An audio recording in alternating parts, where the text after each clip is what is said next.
Are we ready? Call the regular meeting of the Pennington County Commission order. Just remind our guests that if you would silence your cell phones or pagers. Copies of the agendas are in the back of the room, along with speaker request forms. If you have an item that you would like to speak on, fill out a speaker request form. Turn it in to Holly Hennies on your right, up here at the end of the dais. And we will start with a moment of silent reflection and Pledge of Allegiance led by Commissioner Ron Roskinick.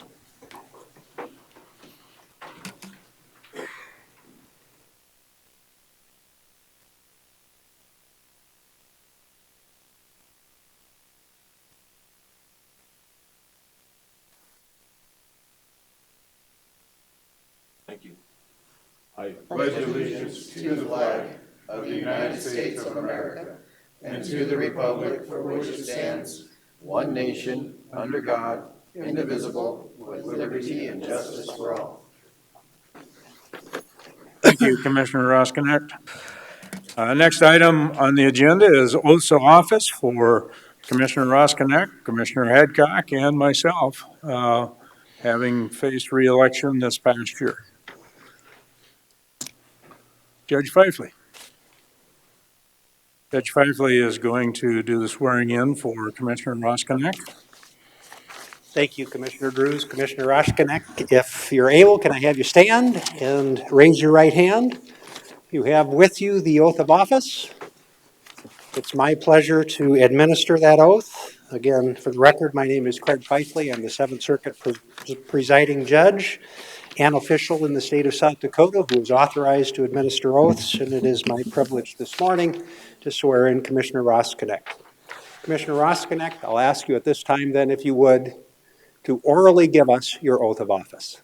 I, Ronald L. Roskinick, solemnly swear to support the Constitution of the United States of America and the Constitution of the state of South Dakota, and that I will faithfully and impartially and to the best of my ability discharge said duties of my office as Pennington County Commissioner, District 1, and render a true account of all money, credits, accounts, and property of any kind that shall come into my hands as such officer, and pay over and deliver the same according to law.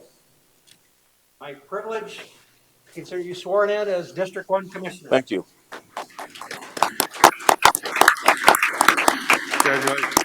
Thank you.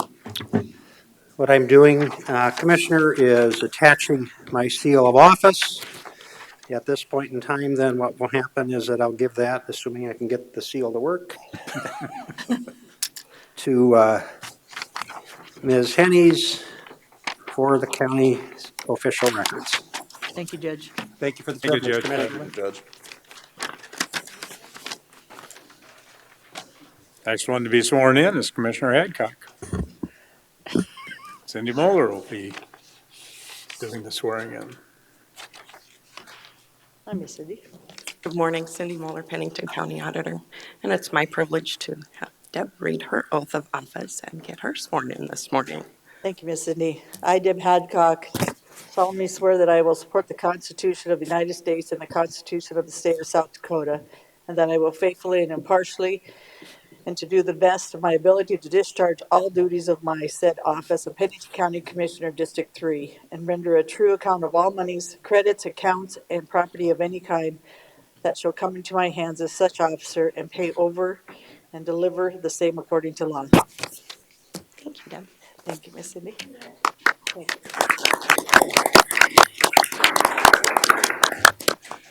Thank you, Cindy. Next will be myself. Ask Janet Saylor to come forward.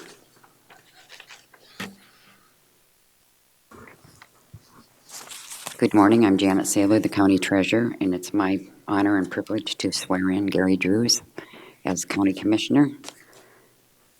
Thank you, Janet. Will you raise your right hand, please? I, Gary Drews, solemnly swear that I will support the Constitution of the United States and the Constitution of the state of South Dakota, and that I will faithfully and impartially, and to the best of my ability, discharge all the duties of my said office of Pennington County Commissioner, District 5, and render a true account of all money, credits, accounts, and property of any kind that shall come into my hands as such officer, and pay over and deliver the same according to law. Thank you. Thank you, Janet. Congratulations. Appreciate it.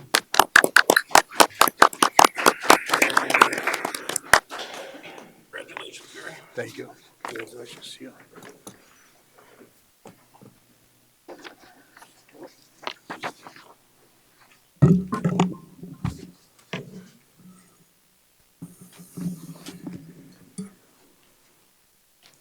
Next item of business would be to elect the officers for the Pennington County Commissioner for 2023. And unless I hear different, we would do this on a voice vote, unless a commissioner would choose another method to do that. I would open the floor for nominations for chairman of the county commission. Mr. Chair, Commissioner Roskinek. I would nominate Commissioner Lloyd LaCroix for chair for 2023. I will second that, although seconds are not necessarily required for nominations. Are there any other nominees? Chair, Commissioner Hadcock. I'd recognize Travis Lassiter for chair. My reasoning would be he hasn't had the chance to be in leadership. I think he deserves it. I think we've had the same leadership over and over again, and I believe Travis would be a good leader of this commission. He's unbiased, and he leads with his heart, which I believe is a good thing. So for chair or vice chair, I think Travis would be a good leader for this chairmanship. Are there any other nominations? I have nominations for Commissioner LaCroix and for Commissioner Lassiter. Any other nominations? Hearing none, we'll take them in the order in which they were presented. First one would be Commissioner LaCroix. All those in favor of Commissioner LaCroix serving as chair indicate by saying aye. Aye. Aye. Opposed? No. The motion carried 3-2. So there's no reason to vote on the next nomination. At this time, I will turn over the chairmanship duties to Commissioner LaCroix. Congratulations, Commissioner. Thank you, Mr. Drews. Next on our agenda is nominations for vice chair. Chairman, Ms. Hadcock. I still believe that Travis Lassiter is a leader and should be our vice chair. I think he's led as a team leader and not as a biased leader. I'm tired of the good old boy system here, and I think it's time for us to have a person that hasn't been in leadership before. We keep flipping without picking people because of their leadership, but because we are friends. So, thank you. We have a nomination, Travis Lassiter for vice chair. Commissioner LaCroix. Mr. Drews. I would like to add to that nomination Commissioner Ron Roskinek for vice chair. So we have a nomination of Ron Roskinek for vice chair. I'll second that motion. And a second. So next on our agenda, we'll do a roll call vote, and we'll go just as we did before. First one, Travis Lassiter for vice chair. All in favor indicate by saying aye. Aye. I'm sorry. That shouldn't have been an aye vote for me. Okay. I apologize. Two ayes for Mr. Lassiter.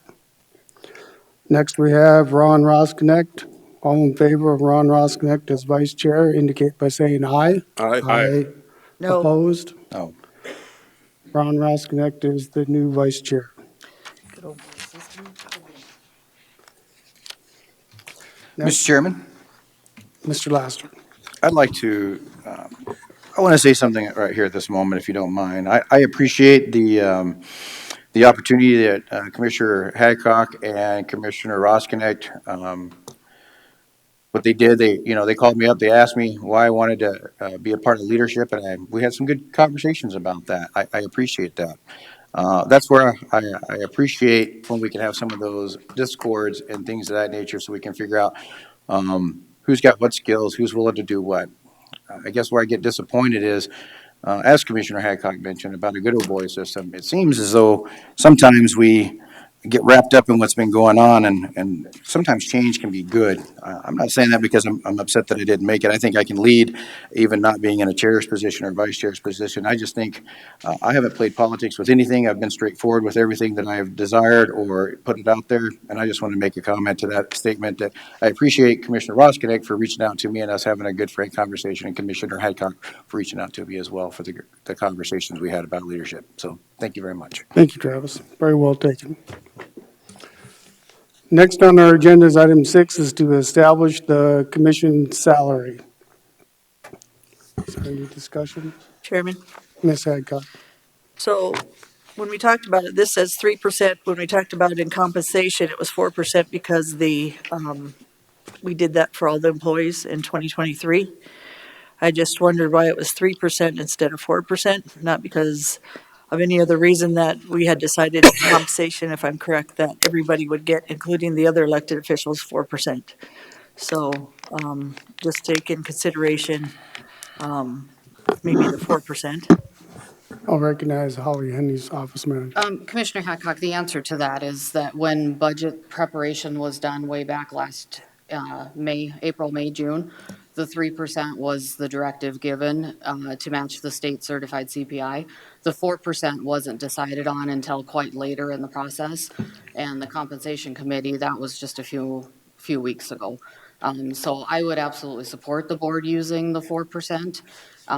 So that you are on the same line as what the employees were granted for 2023. So it's just that it just happened the way the budgets were prepared way back when, so. Thank you, Ms. Holly, because when we talked about it, we also gave all the elected officials in the county 4%. It wasn't just us. We didn't just give us as commissioners 4%. We gave the employees and department heads the same. So we're not treating anybody unfairly by doing this, and I think we all work very hard at what we do.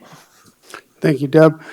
I agree with that. I'm looking for a motion for either the three. Sure. Mr. Drews. I would make a motion to set the 2023 salary for the Pennington County Board of Commissioners at $1,120 biweekly, equal to 4% increase. Second that motion. It's been moved and seconded. Chairman, Ms. Hadcock? Holly, is that the 4% or 3%? I think that was the 3. That is the 4% amount. Okay, thank you, Ms. Holly. Okay. Any further discussion from the board? Any public comment? Seeing none, all in favor indicate by saying aye. Aye. Aye. Opposed? Motion carries. Thank you. Mr. Chair. Mr. Laster? Point of privilege, if you don't mind, sir. Sure. Before we get into the agenda, I just want to point out, many of us are aware of all the snow that happened over the last couple of weeks. None of us are strangers to it, I don't think. Some of us got stranded in other towns and things of that nature. And I just wanted to say thank you to the sheriff's department, the highway department.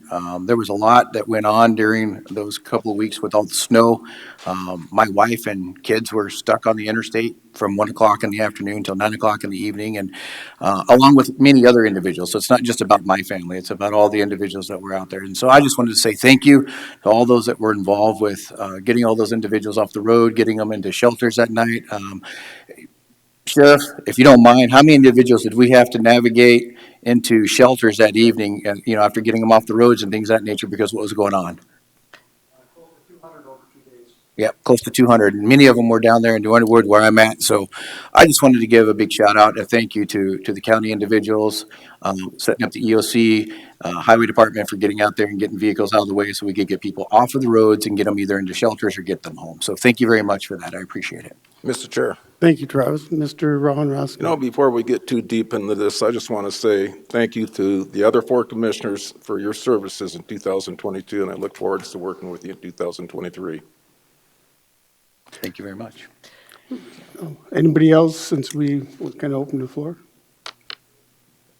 Seeing none, we'll move on to the agenda, review and approval of the agenda. We do have add an item 7A, the appointment of the coroner position.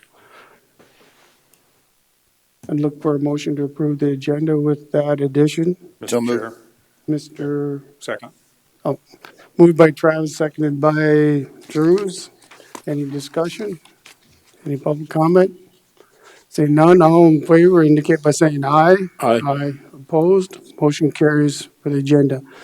Next on our agenda is the appointment of coroner, Brian Mueller. Mr. Chair, Mr. Drews. I'd make a motion that we appoint the incoming sheriff, Brian Mueller, as the coroner, So moved. which is, Been moved, seconded, moved by Drews, seconded by Hadcock. Any discussion? Mr. Chair. Mr. Drews. This has been our practice in the past. The sheriff has been appointed the coroner. I don't know for how many years this has happened, but it has, and the incoming sheriff is willing to fulfill that role again, so that's why I think it's important for us to do that. Thank you. 1998. 98, okay. Any further discussion? Any comments from the public? Hearing none, all in favor indicate by saying aye. Aye. Aye. Opposed? Motion carries. Congratulations, Brian. Next week on our agenda is the consent agenda, and I would recognize Office Manager Commissions, Holly Hennies. Good morning, Commissioners. For public notice, the Board of Commissioners uses a consent agenda to act on non-controversial and routine items. The consent agenda is acted upon by one motion and vote of the board. Items may be removed from the consent agenda and placed on the regular agenda at the request of a board member or a citizen. Today's consent agenda contains the following items: approval of the minutes from the regular meeting of December 20th, 2022. Number 9 is approval of the 2023 poll worker salaries resolution as submitted by the auditor. Number 10 is to designate the Hill City Prevailer, the Pennington County Current, and the Rapid City Journal as the 3 official legal newspapers for 2023 for Pennington County.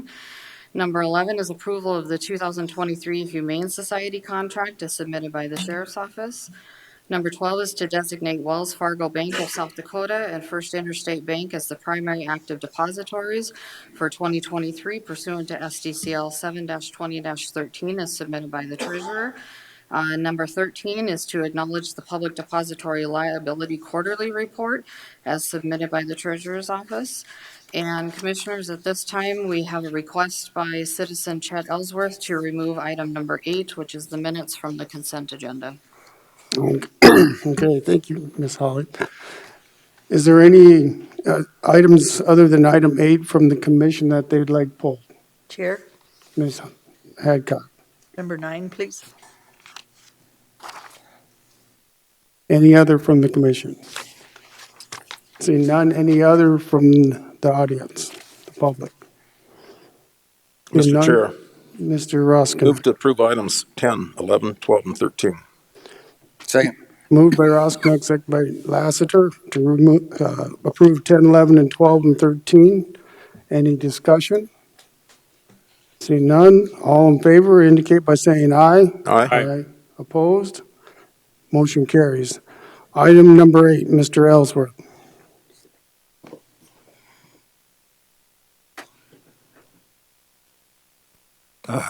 Chet Ellsworth. I appear on the commission's continued abuse of the consent agenda, and I'm requesting that they pull number 8, which is the minutes of the 2022, December 20, 2022 meeting.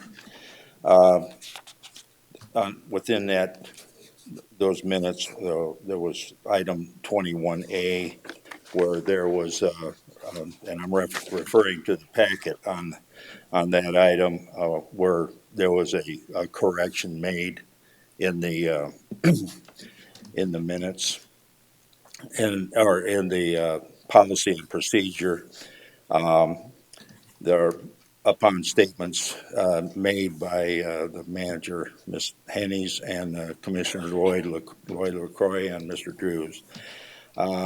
It pretended to correct an adjudicated correction of SDL-CL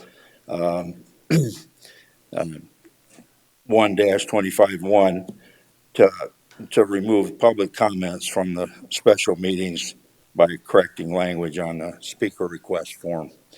I'd like to point out that the agenda for the meeting on October 26, which was the meeting on the election machine, did point out on the agenda that everybody was welcome to go back and get a speaker form. And so the intent at the time when people showed up to that meeting was they were going to be able to talk. Okay, 125, 125-1 doesn't say that you can't have public comment during those meetings, those special meetings. It says at the minimum, it's to regular meetings. And at the minimum leaves the discretion to you. Your intent when you handed out those speaker forms that day, or that agenda was printed up, it was an agenda printed up, a notice to the public that they were going to be able to speak. It says it right on the front of your agenda. The correction, so that it goes back and kind of corrects something that had happened at that meeting, which turned out to be a pretty important meeting, of which the minutes from that meeting were about one paragraph that said nothing. And in it, the room was filled, the sheriff was called in, and the sheriff didn't protect the people and give them the right. So what we're left with is a commission that we can't protect ourselves from you, because you're going to change the law now. You're going to say we can't have a special commission that will allow public comments. That it can't be denied that the agenda stated that the agenda and speaker request forms are located at the back of the chambers. That was said as the meeting on the agenda itself. It can't be denied that on October 26, SDL 125-1 stated in part, at a minimum, public comments shall be allowed at regularly scheduled official meetings, which are designated as regular meetings by the statute, rules, and ordinances. It can't be denied that the commission denied public comments on that day. It can't be denied that the sheriff was called to protect the public comment rights on October 26th. So my last time I was here, I was complaining about the letter that was written, and the fact that we're not getting anywhere with what the public says in these meetings, and then what happens with the public record. The public record disappears. You guys are working as a separate organization out there, away from the public. Okay, Mr. Ellsworth, let's stick with the minutes of the regular meeting. That's what the item is. Okay, you want to disrupt my thoughts here, is that right? I'm asking you to stay on subject. I'm asking you to deny that these grounds, these public, these specific instructions that were given on the agenda weren't allowing public comment, and why that occurred. Why the sheriff was brought in and you guys disappeared. Mr. Mr. Chair. Chair. Hold on. I'm not done. Well, I've got some commissioners who'd like to ask a question. Mr. Ellsworth, when did you first become aware of these claims that you're throwing out at us right now?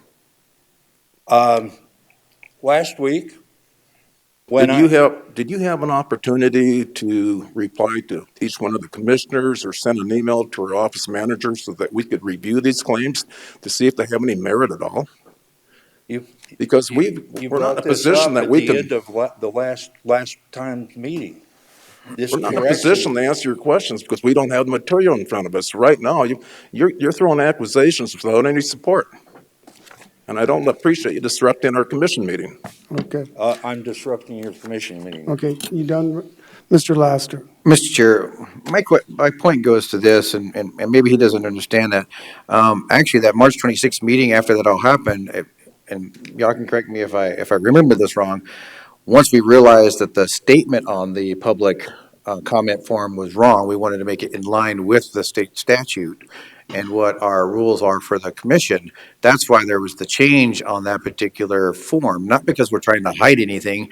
So we're just making sure is the wording is in line with what the law is and our policies and procedures here with the commission and the way we do things. Now, aside from that, I want to point out something that you may not know or that may not have been presented to you. But when we put together that October 26th special meeting, and I've ran several meetings, special meetings when I was chairman of the planning and zoning, and typically the rules change for special meetings. And what has happened in the past, we say the proponent side gets X amount of time to speak, the opponent side gets an X amount of time to speak. And if there's time allowed, I agree, then maybe we can come up and allow certain individuals a little bit of extra time, either for rebuttal or whatever.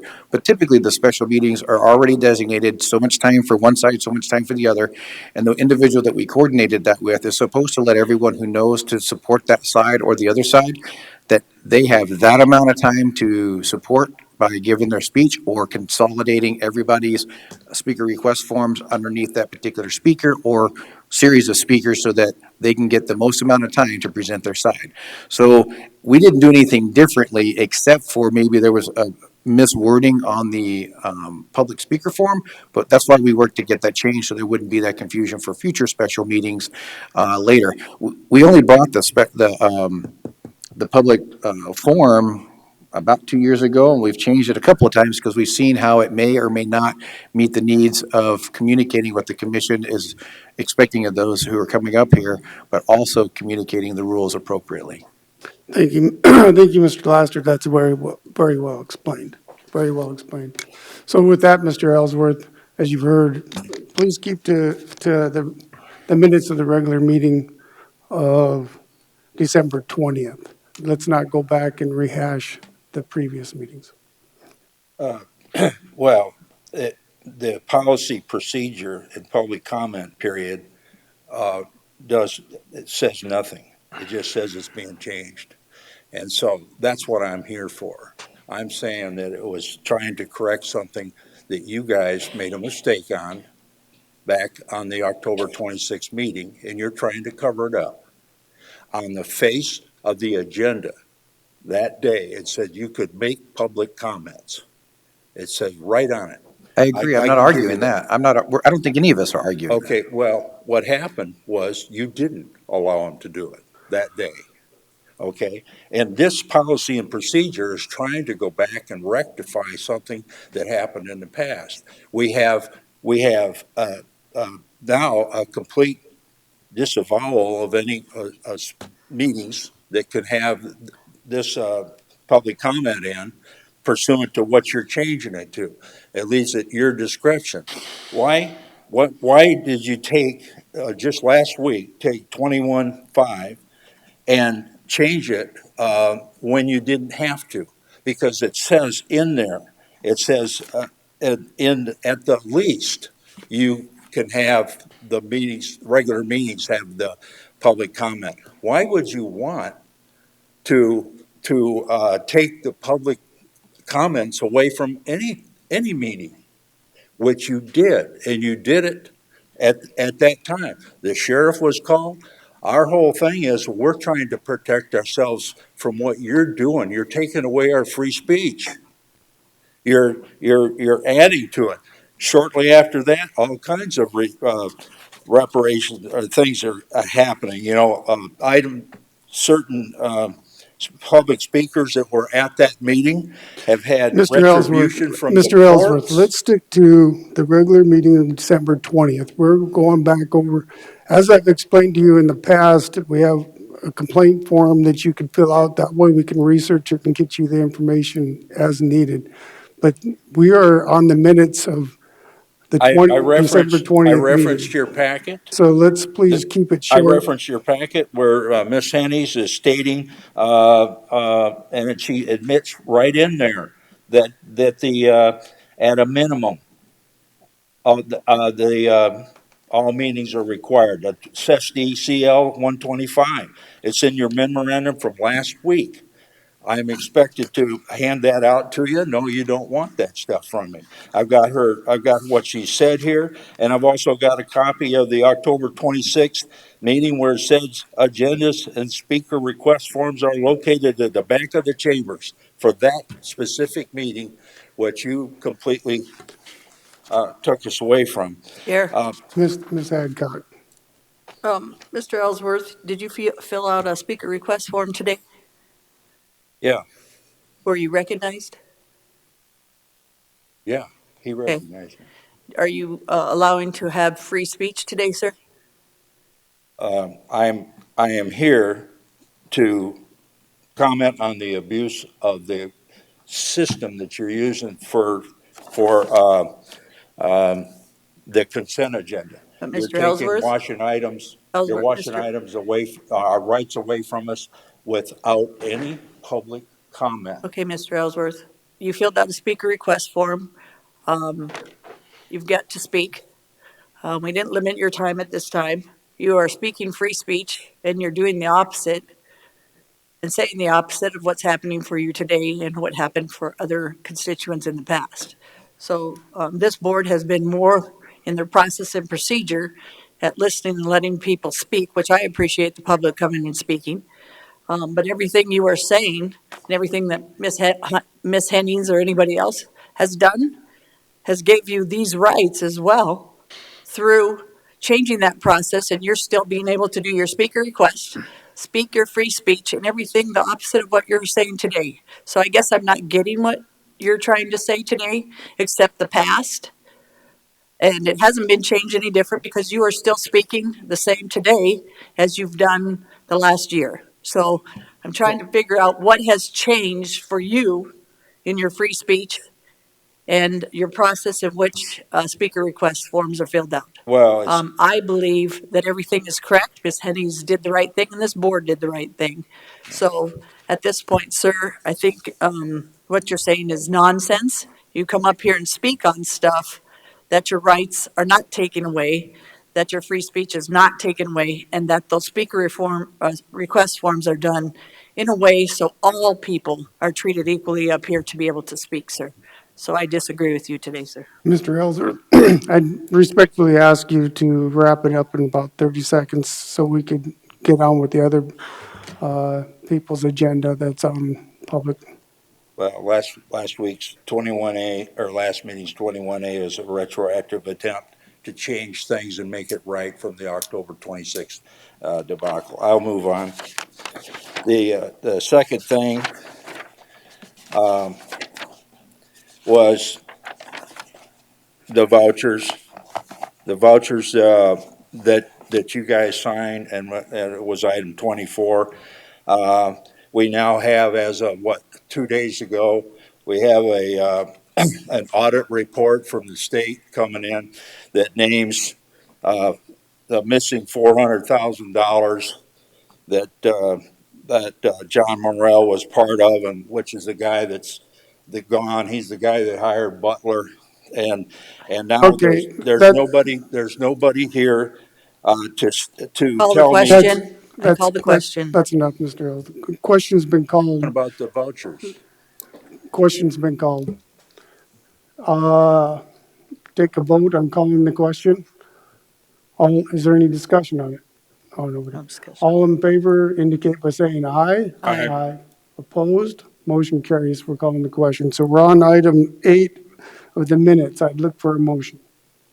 Mr. Chair, Mr. Drews. I would make a motion that we approve number 8, minutes of the regular meeting, December 20th, Second. 2022. It's been moved and seconded to approve the minutes of the December 20th, 22nd meeting. Any discussion? Being none, all in favor indicate by saying aye. Aye. Opposed? Thank you, Mr. Ellsworth. Mr. Chair. Where On that, posse comitatus, Mr. right Chair. now, right now. Mr. Chair. Laster. I'm just going to make a statement. I know he's walking away. I hope he hears what I have to say. If you are accusing any entity, I'm making a statement so you can hear. Travis, I'm sorry, the question has been called. The Yeah. conversation is over, sir, without being mean. When you call the question, no more Yeah. questions and no more. Well, I was I just making a I don't follow-up apologize, statement. appreciate Travis. you guys putting the courts on me, sending the court, your own court after me. Okay, Mr. Ellsworth. All right, question's been called. Sorry, Vote on item number 9, Ms. Hadcock. This is for Miss Cindy. Can I ask you, our auditor, please?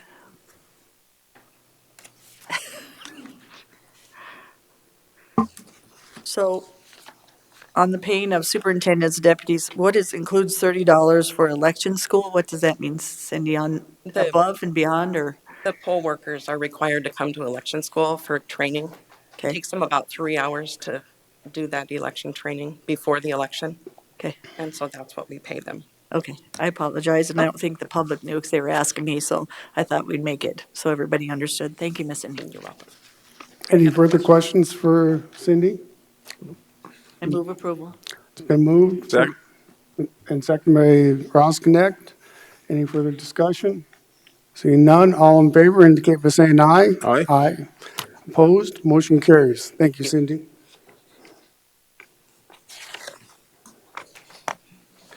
Next, 2023 Extension Advisory Board appointments. On our agenda, we have Patty Bruner, who's been on there before, Matt Odden, John James, Heather Chambliss, to the 2023 Extension Advisory Board. Patty or Matt, any comments or anything? No? Patty's never quiet. Come on, Patty.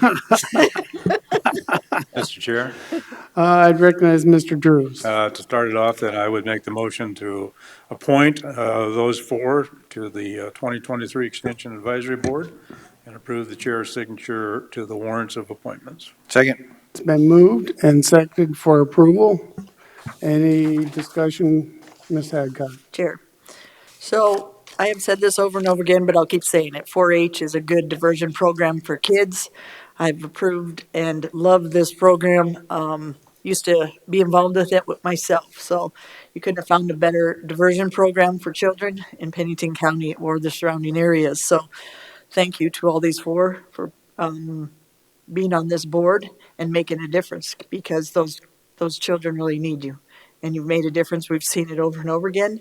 And you've expanded those programs so they're even helping out and showing the city folks how country living is a little bit different than us. And it's pretty cool to watch. So thank you for everything you do.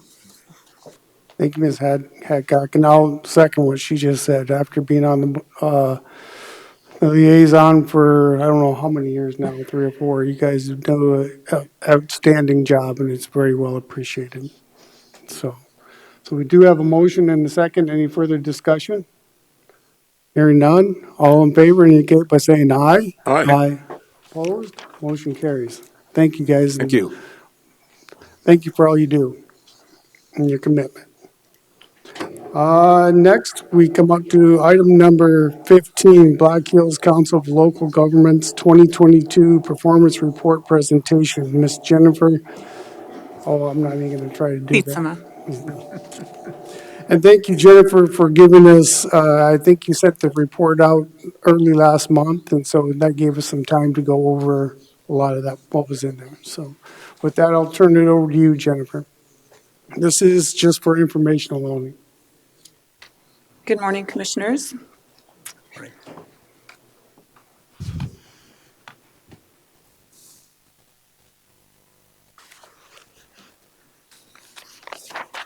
Okay, so as promised, I have gotten this report put together. In the future, you'll see this as just an annual report, but for this time, because we haven't done this under my direction as Director of Black Hills Council, I did include everything that we have been working on over the past 3 years.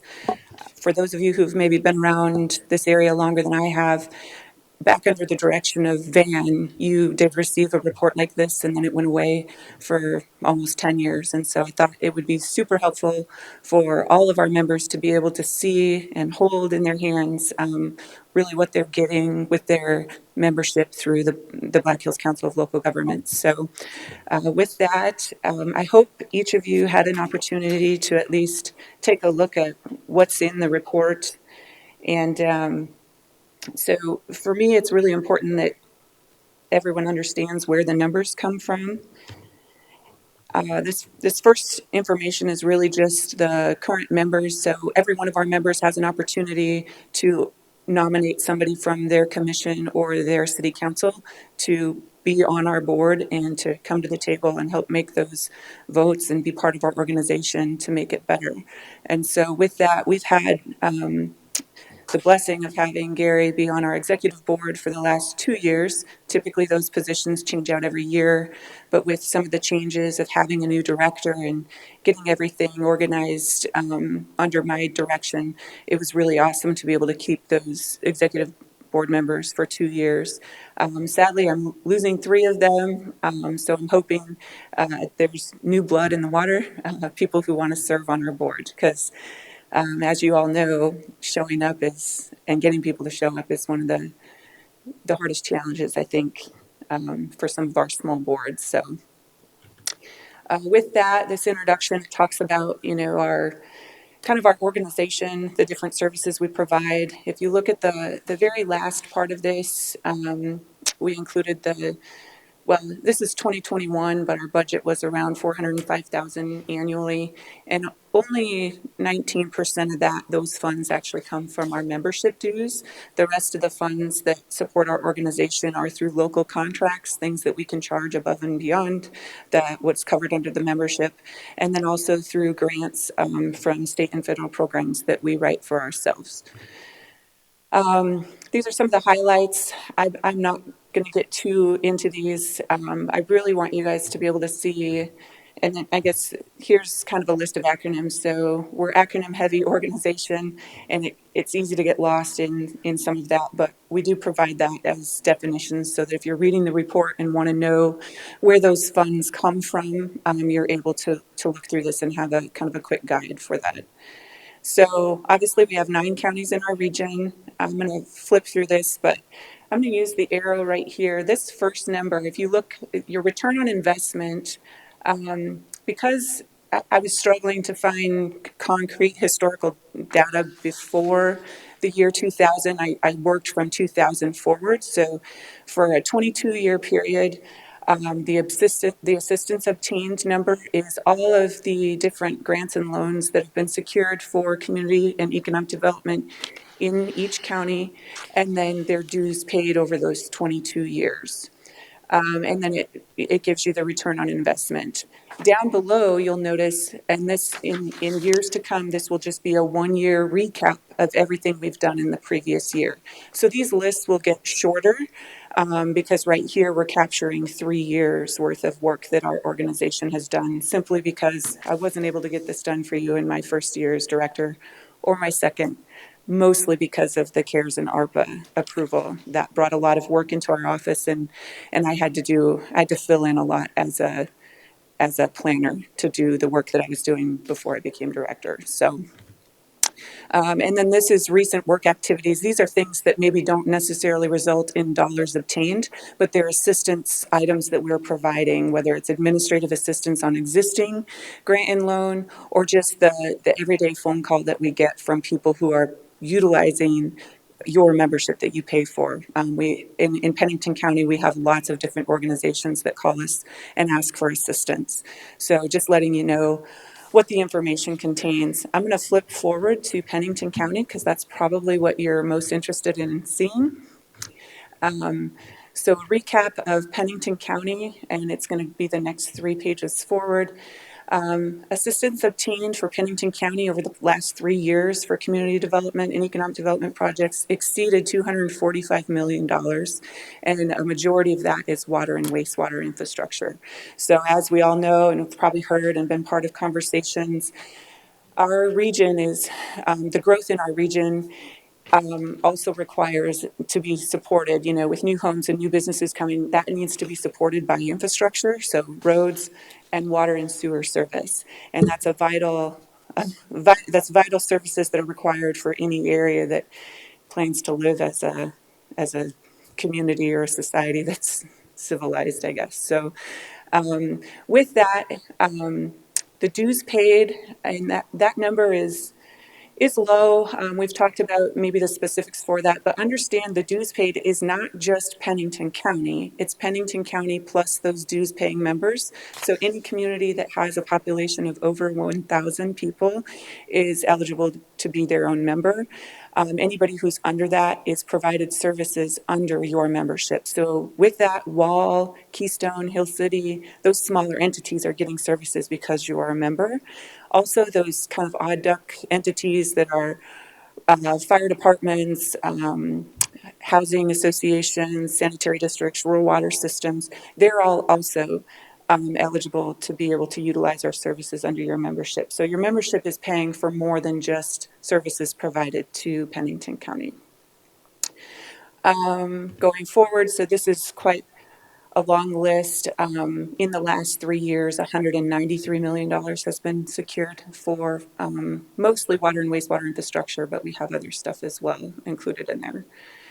And then these are the activities that we currently, the things that take up our time that aren't necessarily resulting in an actual dollar amount secured for. So there's a lot of things we do that don't result in any kind of funding secured, and you can look through those and see what those are. But we provide a lot of times the smaller communities want us to help them revise a zoning ordinance or revise some kind of other ordinance or their planning documents, things like that. So we are constantly and consistently providing services to really anybody who calls. And now just recently, we've added the SAM registration. Anybody who's eligible for federal funding has to be registered in SAM.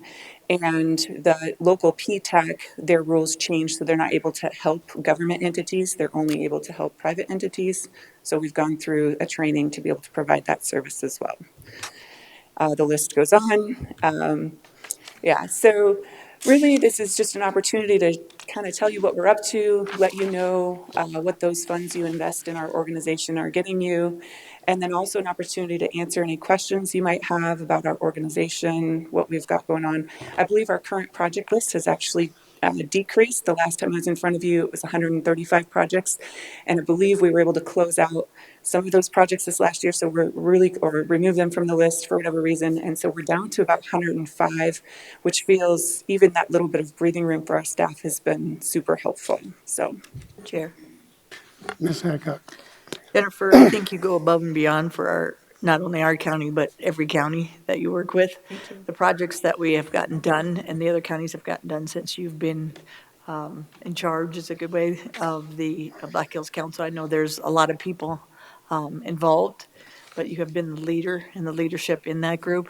I think it's been amazing to watch you and how many projects you can get done. You're the most efficient person I've seen doing that job since it's been around. So thank you for what you do for us in our counties, in our cities. And those projects on infrastructure and things like that are huge. They're huge for our counties and cities. So what you do is pretty amazing. So thank you for what you do. And thank you for your kind comments. And also, so much of this is due to the dedication of the staff. I did put that in my newsletter. I don't want to take credit for things that I personally didn't do. I have an amazing staff, so. Mr. Chair. It takes a team, but you have to have a leader. So you're part of that. Thank you. You make it part. So everybody's part of that team, and that makes you a good leader, Miss Jen. So I appreciate watching you and how you lead your team. So thank you. Thank you. Mr. Roskinick. Well, I just want to point out, if I read this right, that relative to your overall funding as a whole, for every dollar that we invest, there was a return of $318. So that's pretty significant. And I'd also like to recognize the outgoing directors, Gary Drews, representing Pennington County, Richie Nordstrom, representing the City of Rapid City, and Randy Dybert, Lawrence County Commissioner. They will not be returning this year, so we'll find a replacement for them. Commissioner, or Mr. Chair. Mr. Drews. So Jennifer, I too want to give you thanks and your staff. for what you accomplished in the short 3 years that you've been there has been truly amazing, I believe. But Black Hills Council's been around for a long time. They've provided some great services to this entire area, not only Pennington County, but the entire district that is covered. It is truly amazing how much work your small staff has been able to accomplish. But part of that is having the knowledge of where to go and how to make the applications and how to make them work. So we really appreciate what's been done. And as far as the members go, I don't think there should be any members that would be surprised as to, with our growth that we're all experiencing at this point in time, that there needs to be an adjustment in the amount that members are contributing. Your staff needs to grow to handle everything that's being requested of you. So I just want to give you thanks for what you've done in the past and truly look forward to working with Black Hills Council in the future. Maybe not in capacity of on your board, but I'm there to support you too. Thank you. Thank you for those comments. Thank thank you, Mr. Drews. Any further comments for Jennifer?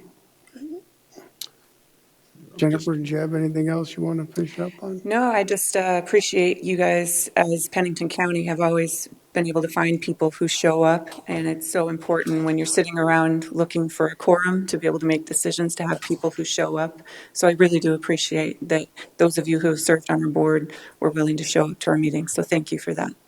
Thank you, Jennifer. And we'll do our best to try and round up some people for your board. Thank you. Thank you, Ms. Jennifer. Thank you. Thank you, Jen. That was informational only. The commission has voiced a desire to attend the swearing in of the sheriff. We've got a few items that we need to get through. I think we've got, with the board's approval, I'd like to move some stuff up on the agenda since we got people in the audience that would probably like to hear their items discussed. I think we got the volunteer fire department, which is 21C. We've got the youth city council, number 23. Is there anybody else for anything else that the rest can't wait? Buildings and grounds and human resources, you're okay with after the swearing in ceremony? So with the commission's request, I'd like to go through items 16A and B. And then right after that, I would like to move items 21C, which is Silver City Volunteer Fire Department funding, and number 23, the youth city council commitment letter, up to right after 16B, if everybody's okay with that. Sounds good. So we need a motion for that to move those?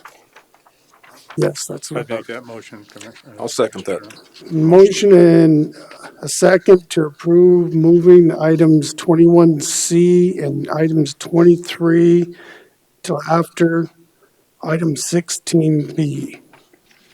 Any discussion? Seeing none, all in favor indicate by saying aye. Aye. Opposed, motion carries. So next up on our agenda is Cindy Moeller, items from the auditor.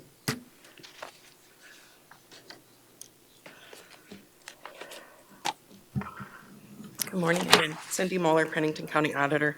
We have the renewal of a wine and cider license for Dollar General. So I would ask for approval of that. Sure. Mr. Drews. I would move to approve the renewal of the retail on and off sale wine and cider license for Dollar General Store number 15207 as presented and release the license upon payment of appropriate property taxes. Second. There's been a motion and a second. Any discussion from the commission? Any from the public? Seeing none, all in favor indicate by saying aye. Aye. Opposed? Motion carries. Item B. The next item that I have is the a contract for sub-grant monitoring services and reporting and eligibility guidance for us from Clifton Larson Allen LLP.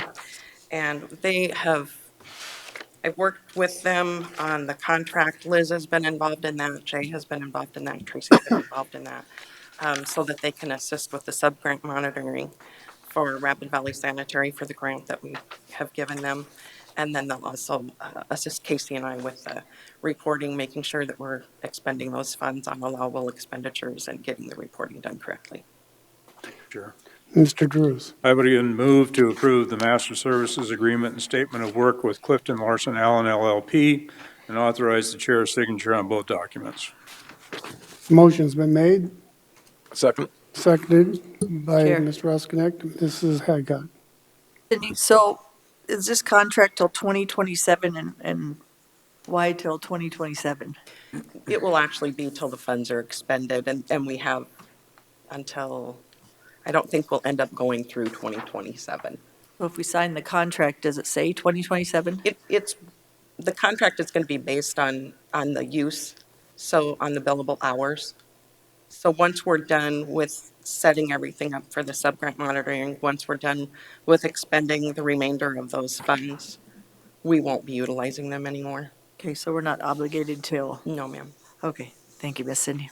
Any further? Mr. Chair. Mr. Roskinek. Just curious, is the cost of this consulting firm, or would that be covered under ARPA dollars? Yes. Okay, Any that's- You finished? I'm good. Okay. Any other discussion? Seeing none, we have a motion and a second. Any public comment? Seeing none, all in favor indicate by saying aye. Aye. Aye. Opposed, motion carries. Thank you.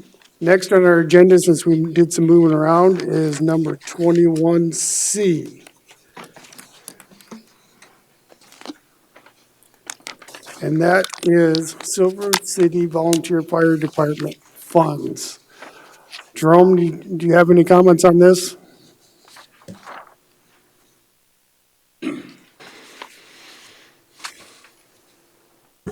Just appreciate the support of the commission and continuing to move this program forward. I know Chief Sleeve and the group from Silver City has worked very hard on this, so anything questions or comments we have them in the audience or whatever we can do for you. Thank you. I'm going to move approval. Second. It's been moved and seconded for approval, and the motion is to move to authorize auditor's office to issue a payment to Silver City Volunteer Fire Department in the amount of $500,000 as per the agreement approved on December 6, 2022. That's the motion, correct? Mr. Chair. Yep. I would Mr. ask Rossinek. that the Silver City Fire Chief come up. Sure.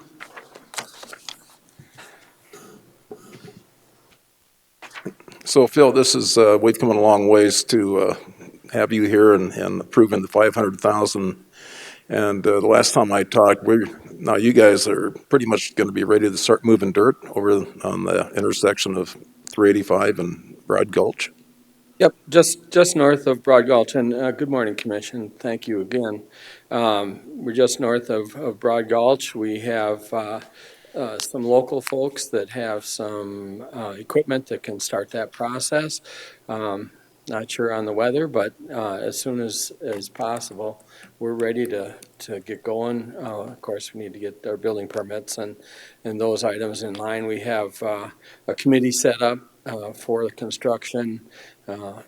Folks that have done this kind of stuff before, some on our board, some are firefighters, and some from the community. And so I think we're ready to move forward and get going on this, and we really, really appreciate it. I know that the South Dakota DOT, they're going to, in 2026 or 2027, they're going to do a lot of work on 385. So I assume that you're going to be working with South Dakota DOT so you can work on approaches and the design work for that. Yep, we've already been in contact with them and started that process, yes. Oh, great. Well, I'm glad to see it moving forward. Chair, Ms. Hadcock. I'd like to thank this board as a whole for approving Quinn Scenic Wall and now Silver City for the protection and safety of our citizens as well as our firefighters. You guys have went above and beyond helping the volunteer fire departments out in many ways. And it's made a huge difference on their equipment, on their buildings, keeping their equipment and their vehicles so they have a safe place to put them as well. So I really appreciate everything that you guys have done for the Fire Service Board. I've been on there for a while. Jerome couldn't have a bigger heart for pushing a lot of this forward. Pilt money and everything else that this board has moved forward with. So I've just seen in the last 7, 8 years what a progression into taking care of the people that take care of our county. So thank you for all you do. And Phil, you're just one more step in your group and your team and moving it forward to take care of our citizens. So thank you all for our volunteer fire departments and our first responders. So y'all do an awesome job for Pennington County. Mr. Chair, one last question, Phil. Who won the bear? The bear this year was won by former Nemo chief, Jerry Hood. Jerry Hood. Yep. Well, you can thank him for my contribution. Oh, thank you. Yeah, you're welcome. Any further discussion from the board? From the public? Seeing none, all in favor indicate by saying aye. Aye. Aye. Opposed? Motion carries. Thank you, guys. Thank you. Thank you. Next, commissioners, we moved number 23 up, and that is the Youth City Council letter of funding commitment from 2023 from me. Little explanation on this, commissioners, is that, the Youth City Council came before the board last 2 years in a row and gave their presentation, and we authorized that through the Sheriff's Department for a match with the city for 15 and 15. And with the new auditor, or the auditor retiring, the legal team from the city kind of went through some of this stuff and thought we never really had anything in writing, and so thought it best that we did.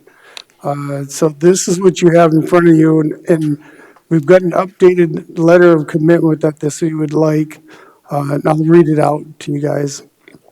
This letter is to serve as a commitment of Pennington County Board of Commissioners to provide up to $15,000 in funding to the Rapid City Youth City Council, YCC, in the fiscal year 2023. Funding is allocated in the 2023 Sheriff's budget, office budget, and is to be used for travel expenditures of the YCC for the National League of Cities Congressional Conference to be held in March 24th, 28th in Washington, D.C. Funds may also be expended to support Youth City Council community outreach, workshops, and trainings. And that's what it's for, is we agreed for up to $15,000. It's not all for travel. They do outreach, in fact, we have Kristen and the Youth City Council president here, if they have any comments they'd like to say, but this was previously approved, and the city council on their agenda tonight is they're approving their share too, and would like to see this letter Mr. Chair, tonight. Mr. I'd move approval of the letter that you just read. I'll second that motion. It's been moved and seconded. Any discussion? Mr. Chair. Mr. Laster. So I do remember this when it came up a couple of years ago, and I do believe I remember when the sheriff's office took it into their budget. So I don't have a problem with another entity within the county saying we've got funds for education or support in the community or whatever those funds come from. Codifying, maybe I'm using the wrong word, but putting it as we're going to guarantee that every year, I guess from the county's side, are we saying that every year now we're going to say their budget's going to be absolutely given $15,000 for that, and if it comes short or if we're tight, then we're going to potentially cut another program that might be more beneficial for the community? I'm just kind of wrapping my head around this and how it's laid out, because while I do support youth, I do believe there are things the county can fund and should fund, but I don't know if funding youth city council, community outreach, Rapid City Youth City Council, I mean, you're talking city or county, I get it, the city's within the county, but to me, it doesn't seem as an appropriate thing for us to put on our books that we are going to guarantee that money up to a certain amount every year, and maybe that's why I'm a little confused on that. I can clarify it a little bit on that, Mr. Laster. It's up to, which means that they have a budget, and so it's not all the way up to 15. It all depends on some of the other stuff that they're doing.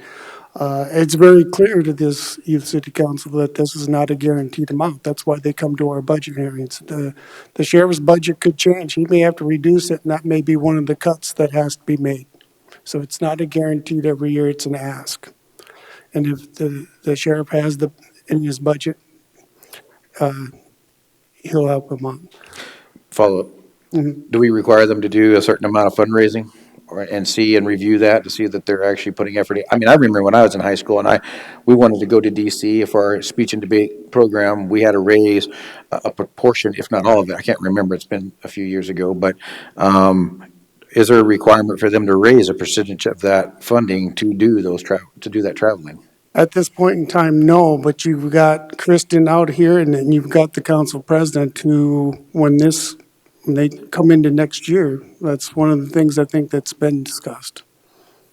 You got to remember, this is a new program that's only been going for 2 years, and it was organically created from the Teen Up program that was brought forward. So it was the youth that decided that they wanted the city council, so they're still working through this process. But that is a good point that I think they very well heard today. And one follow-up on that one as well. Why do we need to put it in a letter, as opposed to every year they come to us and ask us for where they're at? How does this letter clear up something with the city? Maybe I didn't understand that aspect of it, because I'm sure we have other deals that we work with the city on certain stuff that we don't have written out in a letter. So I just want to understand why we have to put it into a letter where it almost sounds like we're committing to it all the time rather than come each year and ask those questions. I totally agree with you. I don't know if they got a new city attorney where they were going through them, and as the way they'd put it is they'd like to have something in writing instead of a handshake. Mr. Chair. You done? Mm-hmm. I think part of that is that the funding, I think, all flows through the city for it. So the city is also coming up with nearly the same amount for it. But I think our funding goes through the city, and so the city is the one that's doing the accounting for the dollars that go to the youth council. So is this like a pass-through agreement then? Well, actually what happens is the city pays and then they bill us for our half.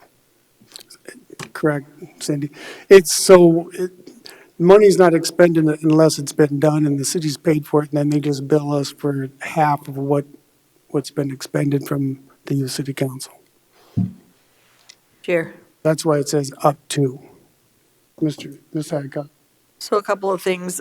We had our budget May or June. I'd like to know if anybody on this board, president or otherwise, raised any funds besides what the city and county are giving? Because we had made that part of the, I guess for me, part of what was going to make the difference for me deciding that this is a great idea. Yeah. Well, and thank you so much. I'm going to come up and we'll talk a little bit about it. You need to recognize yourself. Oh, I'm Kristen Kiner. I'm the adult mentor for the Youth City Council. And I'm Alex Vonderau. I'm the vice chair of the Youth City Council. Yeah. And yes, I do remember that conversation in June and about fundraising. And something that I also want to throw back, I'm not going to make any excuses, but a lot of the young people that are serving on the Youth City Council, they do also serve on debate or business leadership, student organizations and different school teams and 4-H and things like that. And so, yes, they are fundraising all of the time for all of their different activities. We have not done any kind of fundraising for the Youth City Council individually. What does happen with the Youth City Council is it's 1-year terms. And so when they're sworn in June, a lot of times they don't even know for sure what their work is going to be for the upcoming year because they create that. And in fact, I'll be honest, with this training, it was a 2.5-month discussion about if this was the efficient and effective use of funds, and if they felt that it would be beneficial for the group to do. They did come to the conclusion that the experience in DC, obviously the National League of Cities, there was a lot of recognition last year because of the collaborative effort of the county, the state, or the county, the city, and the school. There were a lot of other mayors and cities that were very interested in figuring out how we were doing it here in Rapid City.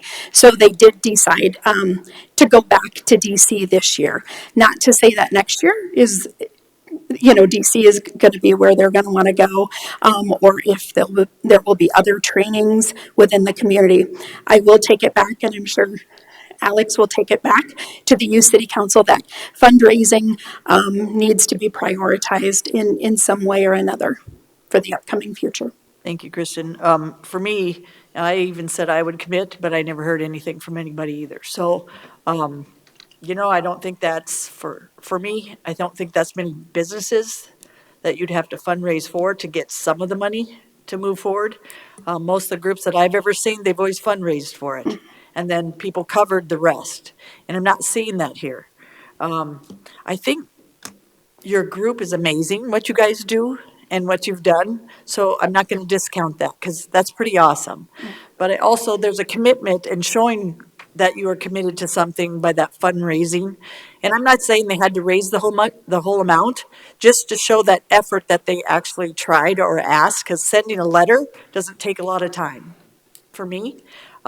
What I believe in, that's what I do, and that's what I try to help with. And for leadership, that's part of leadership is if you really believe in what you're doing, then you have to put your money where your mouth is sometimes. So, number two, the sheriff's office gave 10 the first year, if I'm correct. No, How much did they give the first year? it's always been 15. Okay, because I thought when this came up, I asked the sheriff, and I'm going to be straight up, if he would fund this because I thought it was a great idea. But if they started fundraising or doing some other stuff, that would make me, so I continued to enjoy watching and seeing these people grow, which they are still doing. But part of that is raising money for what you believe in. Number two, the city, I think is when I watch the city council, they're giving 13.5. We are giving 15. So this is actually youth city council, and this is National League of Cities. This is not county. Yeah. Even though you're representing Rapid City, that's part of this county. I have a hard time giving the whole amount myself because of that reason, and because, again, fundraising, I even committed straight up when you guys were here that I'd give money to it. No one called me. So I believe at this point, I have a hard time funding this with it being a youth city council and it being for National League of Cities. If this maybe was going to NACO or some other stuff, and moving you guys forward so you understood more of county, because as a city council person, I'll just tell you, I knew nothing pretty much about county when I came here, and I've been in Rapid City for a long time. So I would say in the future, if we're gonna do something, we have the youth city council, be a city council for, if we can move it forward into city and county to represent, and I'd be more willing to give the money. Let me just do a little follow-up. On that 13.5 amount, that, what was at the Legal and Finance Committee, that was for the trip altogether. Their budget is 15, because it is a match of 15 from city, 15 from county, but they had to approve the 13.5 for this, half for this trip. And that's how they operate is the half. But they do have a budget of 15, and then the partnership is the school's wages. Yep. So why would they make the motion at city council wasn't Well, legal finance for The 13.5? following motion after that was giving the mayor approval of up to $1,000 for the expenditures for the youth city council because of the 15,000. And again, I believe in our youth and what you're doing. I just think it needs to be done a little bit differently. Thank you. I know you guys have a really short time frame here, but a couple of other things that I do want to bring forward is they do have a summer retreat where they learn more about the city and the county, and they don't only tour and find out about the city, but they also, I know Care Campus was one of the places that they stopped. They also visited with the the jail system or, through the sheriff's department and stuff. And so they do learn both about city and county.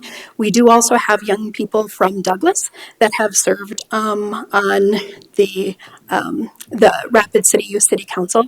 And there has also been other smaller communities that we have supported in exploring starting a youth city council here in the West River area. So there is some indirect supports that are happening.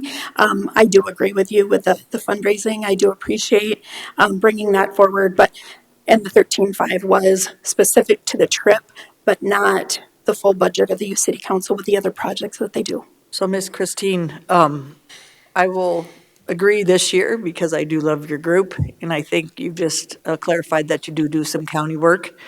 But next year, if we bring this up, I'd like to see some fundraising, at least a chance for you guys to show that, we really believe in this. It also keeps it moving forward for the public, that you put a little bit of, not your money, and you believe in what you're doing enough to raise money to keep going and doing what you do. So this year I will approve this because I did in earlier. But from now on, if there's no fundraising or any attempt to fundraise, I have a hard time moving this forward because if you look at all the other things that we have in Pennington County for nonprofits, we have many needs for that money besides just youth council. But if you guys put that extra effort forward, it shows that we need to move you forward. Mr. Chair, Mr. Roskinek. I'm totally for the youth because the youth is the future of our society. But if the county is going to participate, I would like to see some of these youth join us at some county commission meetings as well. If they got school. I don't think this is private school, so I'll be looking for you. they're not back yet. They're not back. But they do attend the city council meetings when they can. They have got people, and they have made their efforts to come here during the budget hearings and tour our campus, and they really enjoyed the 911 service. Oh, gosh, yeah, But that was good. we're running on a time frame here. I hate to push people, but is there anybody got a? Chair. Mr. Drews. Just one clarification. The reason that this runs through the League of National Cities is that years ago, they set up a program for the youth to be run in conjunction with their national meeting each year. And the counties have yet to do that. I know that this is something that's been talked about by NACO, but they haven't taken any formal action on it at this point in time. So. Okay. Any further discussion? We have a motion for approval in a second. Seeing none, all in favor indicate by saying aye. Aye. Aye. Opposed? No. Motion's approved with one no. Thank you. Thank you, guys. At this time, folks, we got the swearing in ceremony of Mr. Mueller. I'd look for a motion to take a break for probably till 10:45? 10:45. So moved. Second. Moved and seconded to take a break to approximately 10:45. All in favor indicate by saying aye. Aye. Aye. Opposed? Motion carries. We're ready? Okay, we're coming back into session. Next on our agenda is item 17. It's items from buildings and grounds, and I'll recognize Mr. Kevin Burton. Good morning, Commission. Congratulations on your new terms and new appointments. This is a resolicitation of a request that I had a few meetings ago to advertise for the request for proposals for design services for the new 900 Concourse building. Due to some advertising glitches, it did not get advertised properly, so I'm just asking to resolicit that. Chair. Mr. Drews. I'd move to grant authorization to resolicit requests for proposals for design firms for the 900 Concourse Drive remodel project. Second. Moved by Drews, seconded by Hadcock. Any discussion from the commission? Any from the public? Seeing none, all in favor indicate by saying aye. Aye. Opposed? Motion carries. Thank you.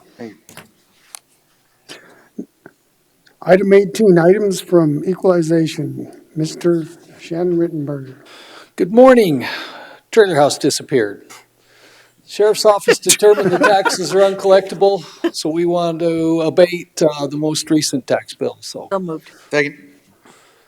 It's been moved and seconded to approve the abatement application for tax year 2021 for David Beers, parcel 800-8066 in the amount of 5952. Any discussion? Any public comment? Seeing none, all in favor indicate by saying aye. Aye. Opposed, motion carries. Thank you. Shannon. That was quick. Happy New Year. We are missing Carol. Who? Carol from I see Kara. HR. She just started and she didn't show up. She actually was here. I know, I'm teasing her.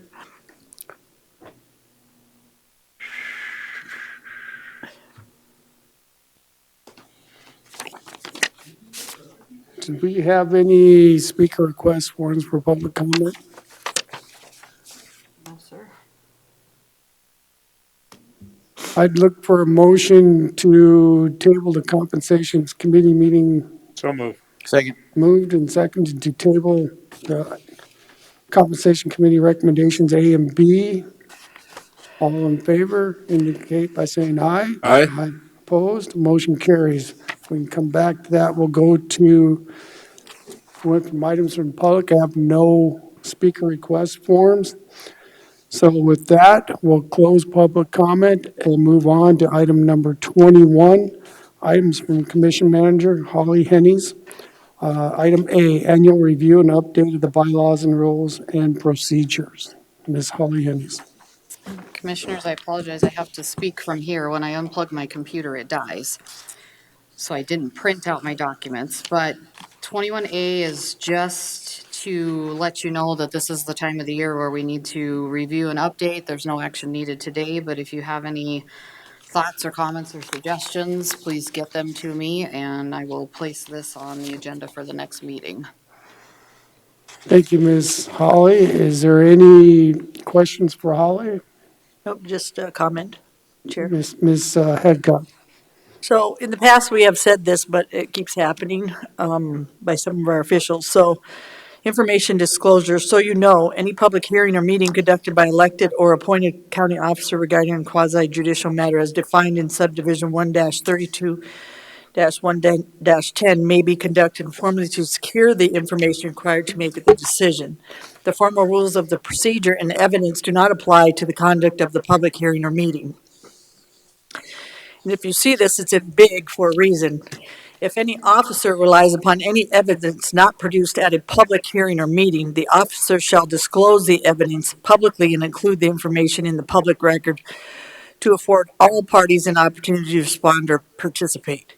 Failure to make this disclosure may be grounds for county officers' disqualification for the particular decision pursuant to the grounds for disqualification pursuant to 6-1-21-SDCL 6-1-20, emphasis added. Why I'm saying that is this has been happening, and if this keeps happening and it's not disclosed, I will bring up 6-1-21 and make that apparent on people that are not disclosing all their information or giving it to after the fact, because I have constituents and department heads and employees that are saying this is happening. And if it pursues, I will add that into a code of conduct for the future. Thank you. Ms. Hadcock, could you give me those numbers again? 6- 1-21 SDCL 6-1-20, and it says emphasis added. I know, and I gave leeway to people that were learning the process and procedure, and I understand that. But when you're told over and over again to go and talk to the department head and have communication with an office manager or our staff in order to get this done and this process done correctly, and you're still not doing it, I think it needs to be emphasized, and I'm not the one that emphasized this on here, but there was a reason for it. So please take that in consideration and be appreciative of your staff and communicate with your department heads on some of your information and the things that you're doing in this county That is actually disrespectful, I believe, to some of the departments. Okay, thank you. Any further discussion on this code of conduct? Thank you, Holly. Seeing none, we'll be moving along. So item B is an update to the county's bingo and lottery policy and procedure. The statute is very poorly written, and I worked with the state's attorney's office to update our process. We pulled it off at the last meeting. Jay was concerned with taking off the word raffle and that people wouldn't follow the procedure, not understanding the definition of what a lottery is. So at this point, I will stand for any questions, but it's just an update to our policy. Is there any discussions or any questions for Ms. Hennings? Seeing none, so you're still looking for a motion for approval? Correct. Okay. Sure. Mr. Drews? I'd move approval. Motion's been made to approve.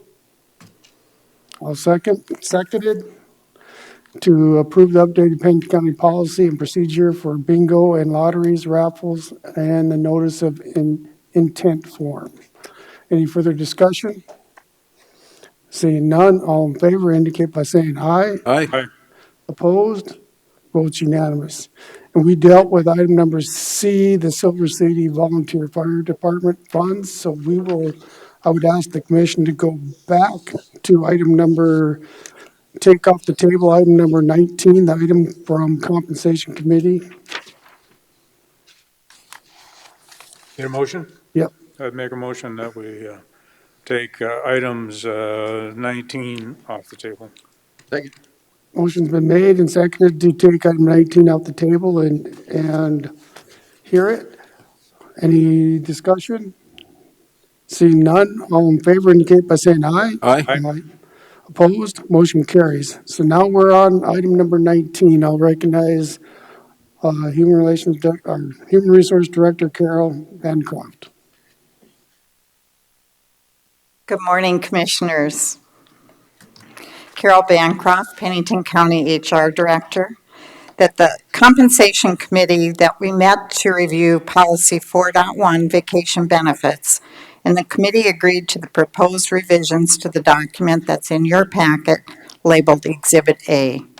For your reference, the original Policy 4.1 is also included as Exhibit B, and you can see the deletions from the original policy are displayed with a strike through. So you'll find in Exhibit A, the revisions to the policy are highlighted in yellow, and then the following sections of the policy as displayed in Exhibit A contain the proposed revisions, with one exception, which I will refer to as Exhibit B. So in the first paragraph of Exhibit A, it clarifies this policy refers to paid vacation time for benefited employees. If you'll please refer to Exhibit B for the next revision, that in the second paragraph of Exhibit B, that you'll see the requirement limiting usage of vacation time until after 90 days has been removed from the policy. The rationale is usage of vacation time is subject to elected official or department head approval, and there may be some circumstances in which usage of vacation time within the first 90 days may be acceptable. So setting an effective date for this revision would be included in the resolution, which would be in the next meeting. So the remaining revisions are highlighted within Exhibit A.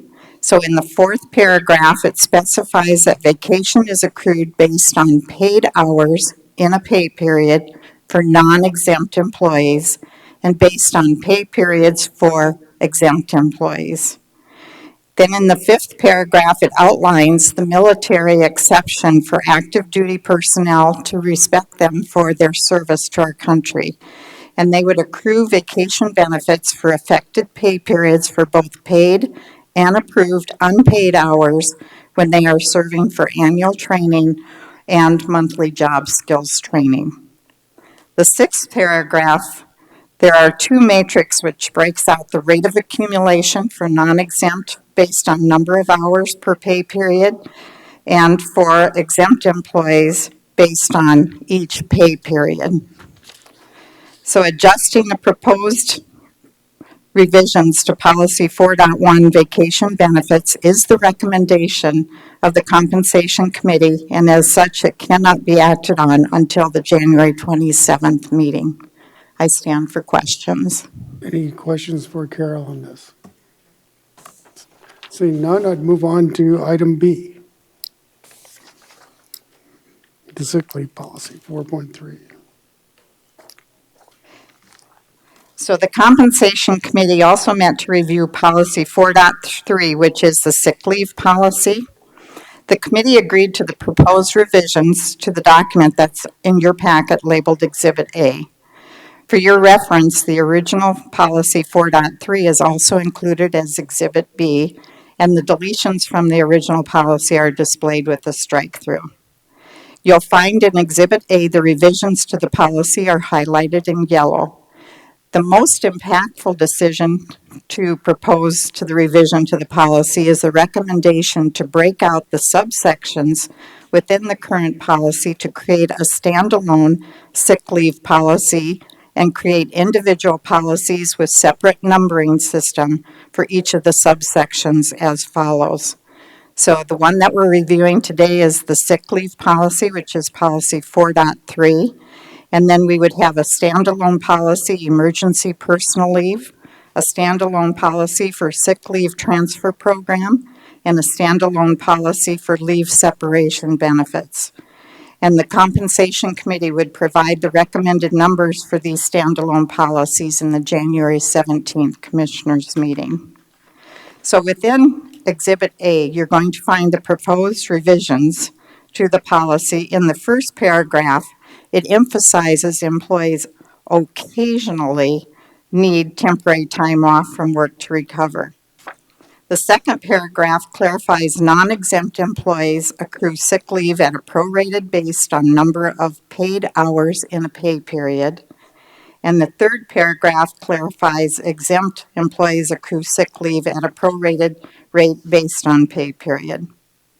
The fourth paragraph states the maximum accrual rate is 3.69 hours per pay period.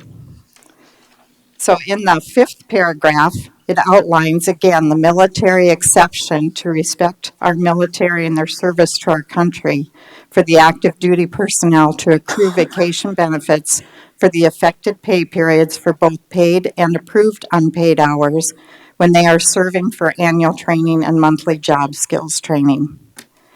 The second bullet under the 10th paragraph removes the 30-minute notification requirement, as some departments require longer notification periods. So each department will establish their criteria in a department work rule. And lastly, in the 11th paragraph, it clarifies that sick leave does not excuse time missed for attendance or performance purposes, only ensures pay protection. So adopting the proposed revisions to Policy 4.3, sick leave, is the recommendation of the Compensation Committee, and as such cannot be acted upon until the January 17th meeting. I stand for questions. Thank you, Carol. So as Carol said, this is just like the first reading of these revisions. Does the commission have any questions? Ms. Hadcock? Here. Carol, could you explain the snow days? We had some emails from some employees, and we should probably at least say that we talked about it and where we were finding solutions for those type of issues in our compensation committee. Yes, thank you, Commissioner Hadcock. That we had great discussion based on the email that we had seen and some other comments from our employees. We want them to know that we heard them, and so we're doing research on administrative leave, and so getting some data from other organizations of state and local governments to understand as far as what policies they have, and if that is something that we will bring forward to you as a proposed policy for administrative leave bank to cover those office closures for those employees who are not able to work remotely when they're non-essential. Thank you, Carol. One question, Carol. The military exceptions, has that always been in there? I mean, they don't get paid for the time off, but they still acquire their sick and vacation just as if they were here. So, I mean, that's, Correct. That the biggest change in these policies has been that it's for the non-exempt employees, it's based on paid hours, where in the past, they could be taking benefit time and they could be accruing time on that benefit time. So that's why it's paid time.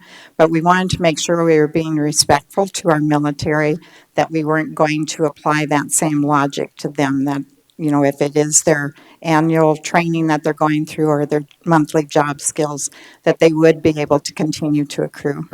okay. Thank you, Carol. Any further questions from the commission? Thank you, Carol. Thank you. Next, we come up to item number 22, items from chair and commission members. Do we have any reports from the commission? Mr. Chair, Mr. Roskinick. I attended a Zoom meeting last week, and we had Hunter Roberts, he's the Secretary of the Department of Agriculture and Natural Resources, and then we had Lieutenant Governor Larry Roden. And they talked about a draft bill 344, an act to make an appropriation for costs related to the Black Hills National Forest Land and Resource Management Plan revision process and be declared an emergency. So what this bill does is two things. The first part is it appropriates $500,000 for a one-to-one cost share with the county. Now, we've already given $50,000. But Jennifer stated, because she was also part of this, is that because we gave the $50,000 and it has not been allocated towards anything, Hunter Roberts is going to look into this to see that we would qualify for that one-to-one cost share out of that $500,000. And it also says that no one county can have more than 50% of that $500,000. The second part of the bill is appropriate $450,000, which would hire a full-time employee for the Department of Agriculture and Natural Resources, and that employee would be an employee of the Forestry Department. So there's $950,000 out there.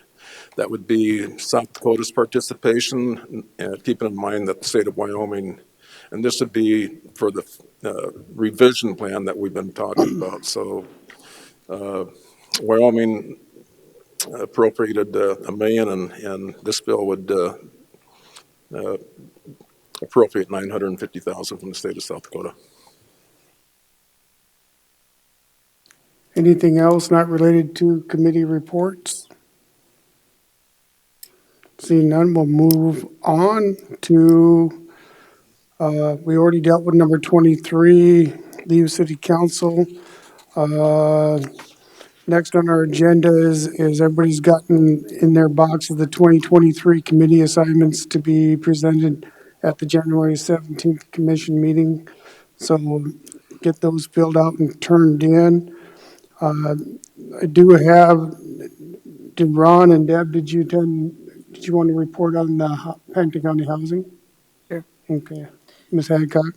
Basically, we picked Dominion for our RAD conversion, so we're going to start moving forward on that. I think that was the biggest issue, in that we will recognize Brian Ochbach and see if we're moving him ahead.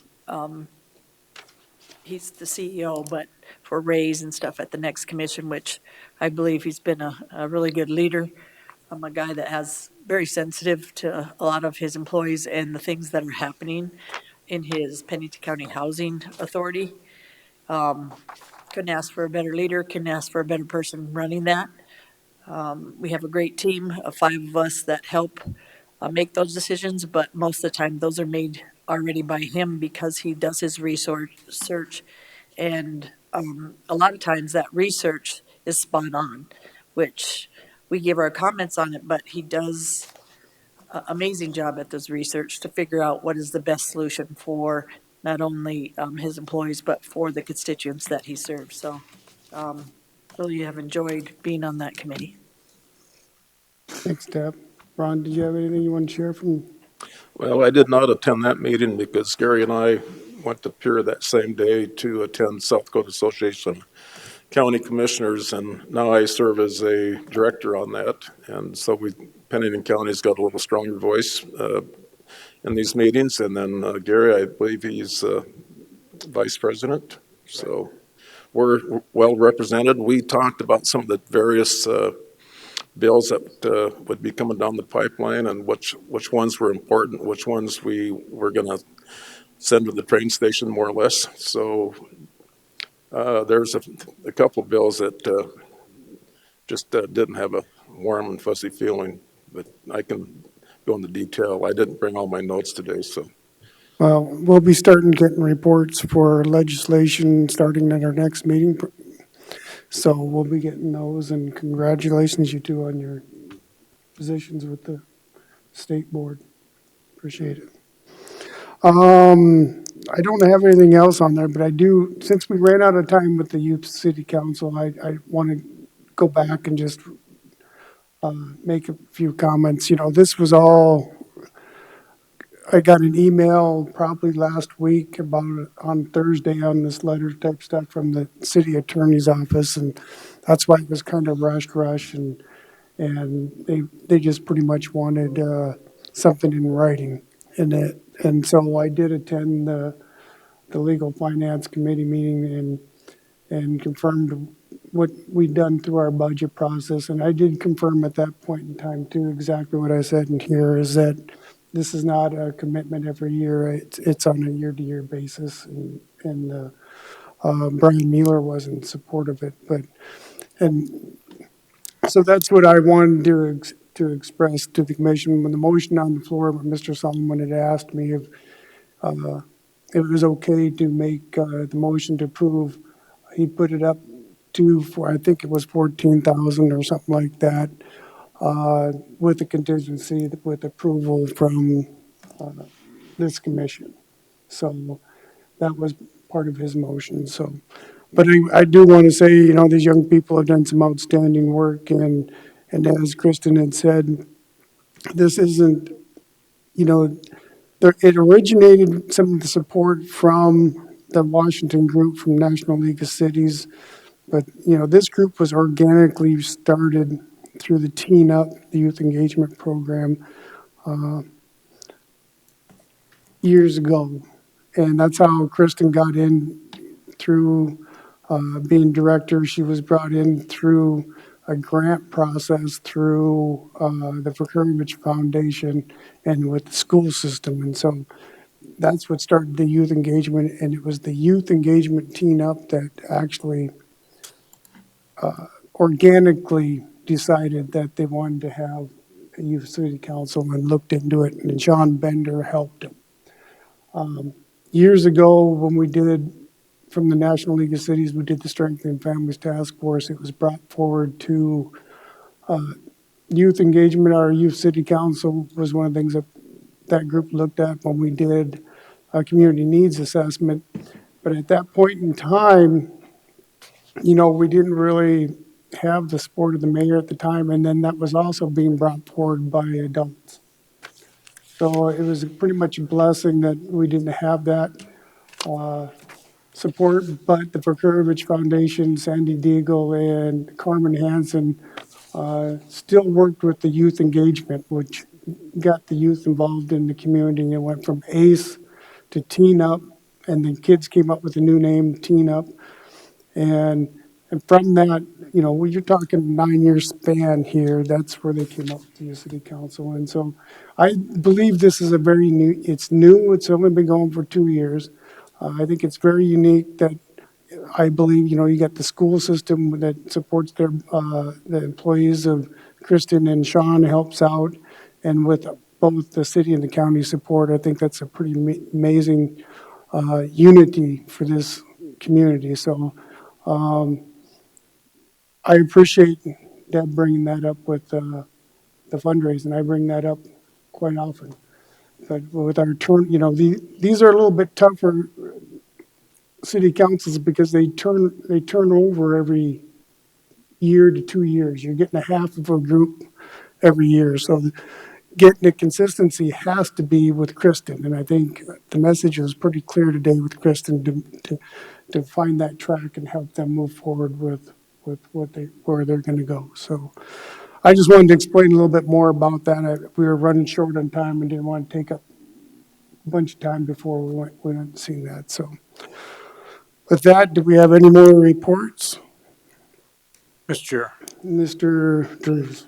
I want to bring up one thing that did occur at our meeting with the Association of County Commissioners, and this is going to be for Carol is primarily going to be interested in this for the future, but one of the governor's representatives came to meet with us. His name is Ryan Bruner, and Ryan will be putting legislation together for this, but he's right now seeking out insurance proposals to convert some benefits that employees now receive into an insurance product to help protect not only the state, but other local government entities could then tie into that. There is flexibility. You don't have to do exactly what the state decides to do. You can negotiate your own issues that you want, is the way they're proposing it. Part of this would be on the FMLA, if we have employees that are taking advantage of that, paternity, maternity leave, and so forth. And instead of it just being a complete cost to the entity, if it becomes an insurance product, obviously you pay an insurance premium, and then a portion of that or all of that could be recovered through the insurance. And so you might, Carol, you might just want to keep an eye on that as to when that kind of legislation is introduced, so that we can evaluate at that point in time what it may mean to us. Not all are going to probably be interested in doing that, but I think that with the number of employees that we have, this is something we certainly may want to take a look at. So. Thanks, Gary. Any further comments? See none, I'd move on to approval of the vouchers. So moved. Second. Moved and seconded to approve $1,086,388.76. Any further discussion? Seeing none, all in favor indicate by saying aye. Aye. Aye. Opposed? Motion carries. Would look for a motion to go into executive session per SDCL 1-52-2. So moved. Personnel issues. Second. All in favor indicate by saying aye. Aye. Opposed? Motion carries.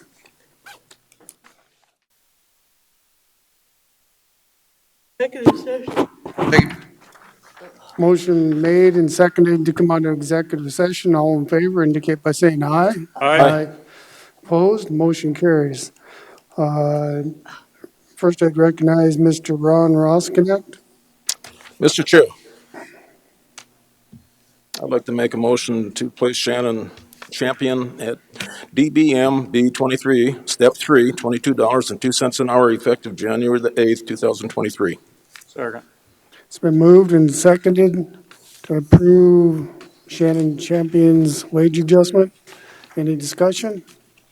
Seeing none, all in favor indicate by saying aye. Aye. Aye. Opposed? Motion carries.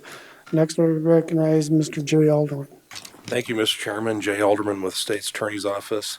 I would like the commission to consider a motion authorizing Vern Goodsell, counsel for Pennington County, to file a dispute challenging the allocation, Pennington County's allocation of the Jensen settlement funds in the national opioid litigation.